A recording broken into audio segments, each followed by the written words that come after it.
Hi, I'm Laura Vernon. I am a professor of psychology in the Harriet L. Wilkes Honors College here at FAU. I am also Provost Fellow for Student Mental Health, and I'm the founder of FAU Thrive Wellness and Support Network. Today, I am joined by someone I admire greatly.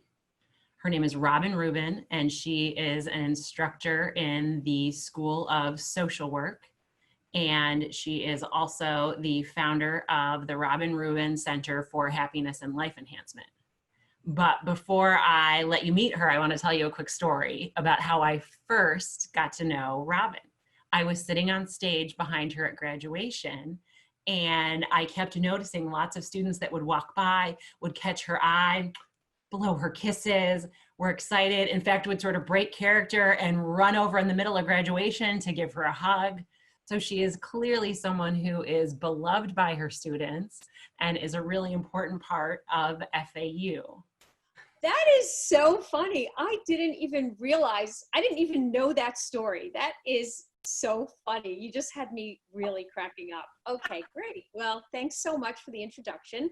And like Laura said, I do teach in the Sandler School of Social Work, and I've been teaching there for about 10 years now. But before that, I was actually a BSW graduate of FAU, and I got my MSW at FAU. So I am an alum. Go Owls. There you go. Go Owls. You're a double alum. Yes, sorry, I just dropped something. So I am a double alum. And so I love FAU and I love the students at FAU. So I'm so happy to be here today. And so I have taught in the Sandler School of Social Work for 10 years, which is great. Rubin and I share a love of positive psychology. Now, my background is in clinical psychology. I have my PhD in clinical psychology, and one of the things that clinical psych gets accused of is looking only at the ways that people are broken or disordered or struggling and focusing too much on the darkness.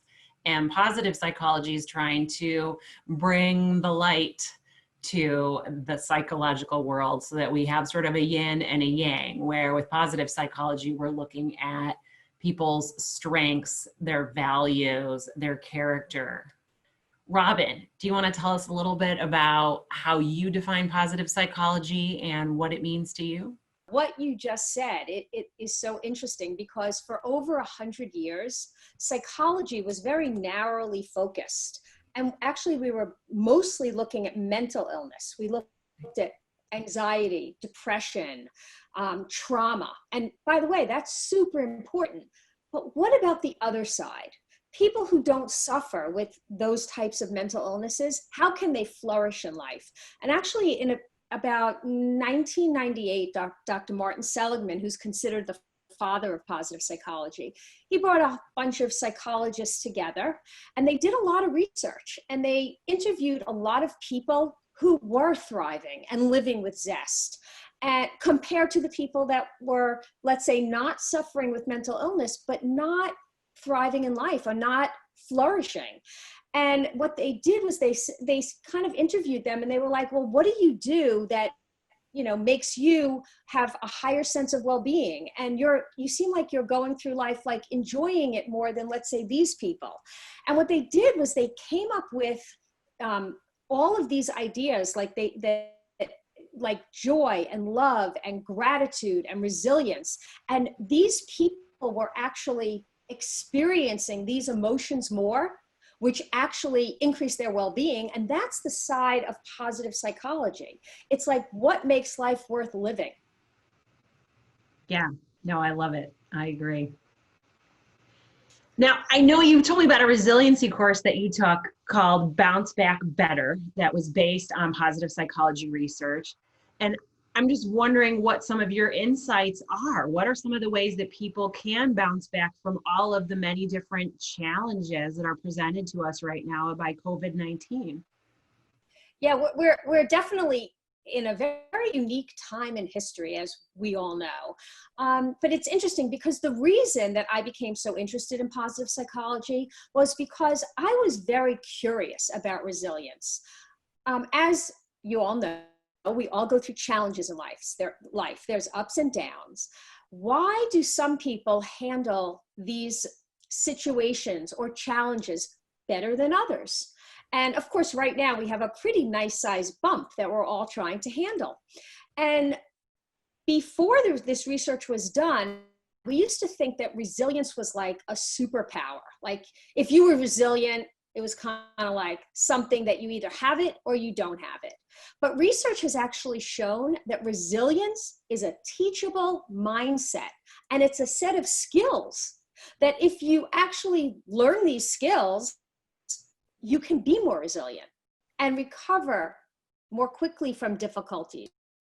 Kind of like this slinky, like, this slinky, it gets stretched out, which probably a lot of us feel pretty stretched out right now. Like this is taken to our limit, right? Yeah, I'm there. I'm the slinky.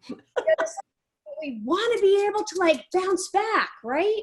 So so they came up with actually several factors or skills of resilience. And I think this is as good a time as any to like work on that resilience.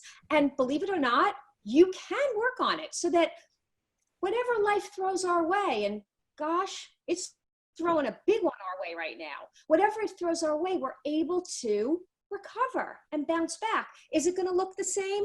Probably not. It's going to look a little bit different, but we can handle it, right?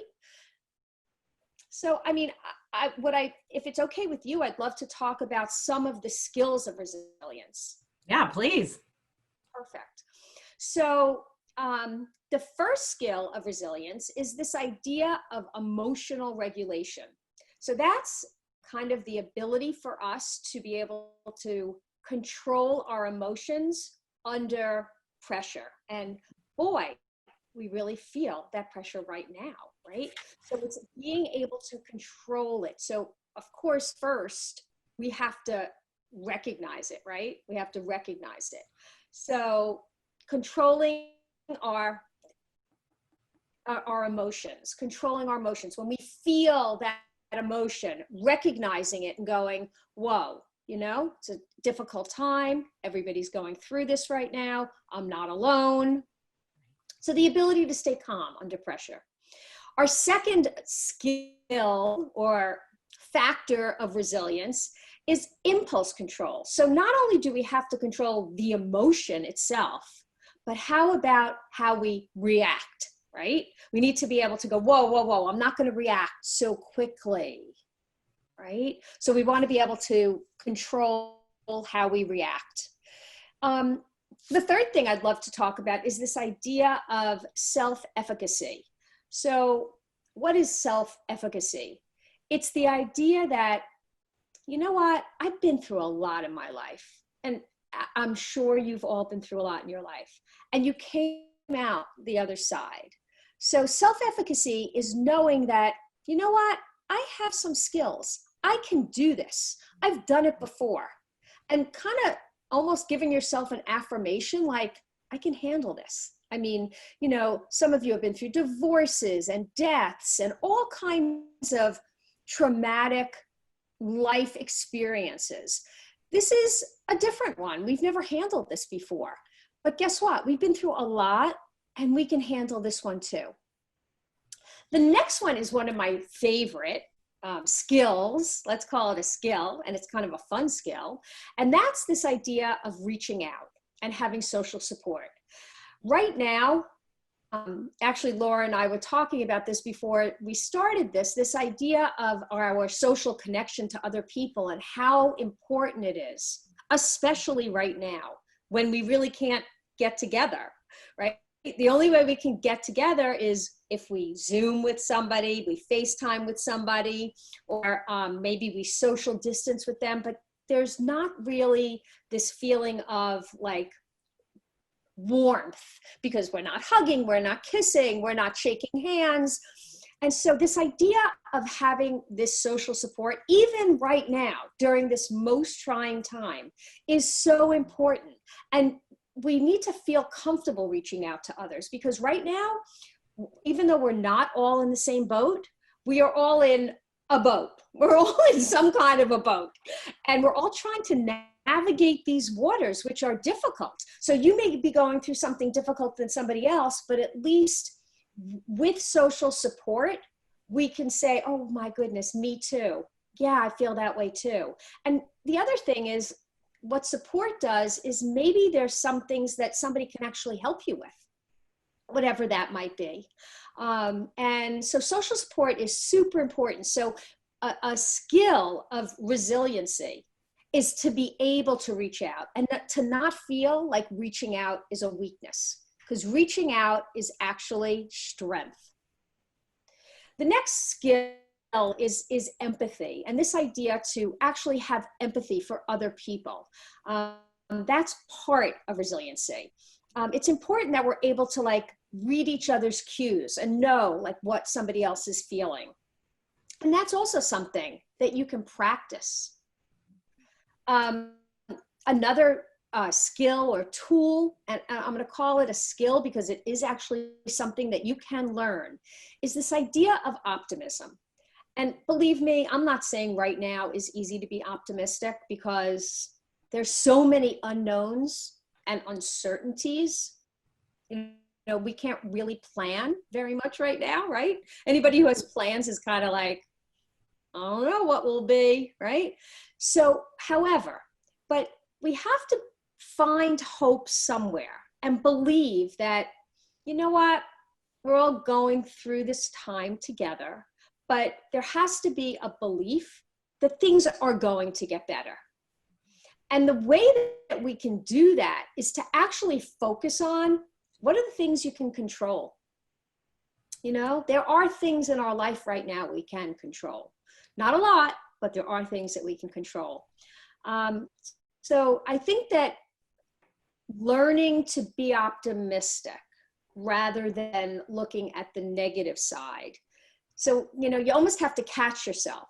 So if you go into that negative, catastrophizing feeling where you're just like, oh my God, this is never going to get any better, whatever, you have to like say, whoa, you have to do something that we call thought stopping. And you have to actually stop the thought and say, you know what?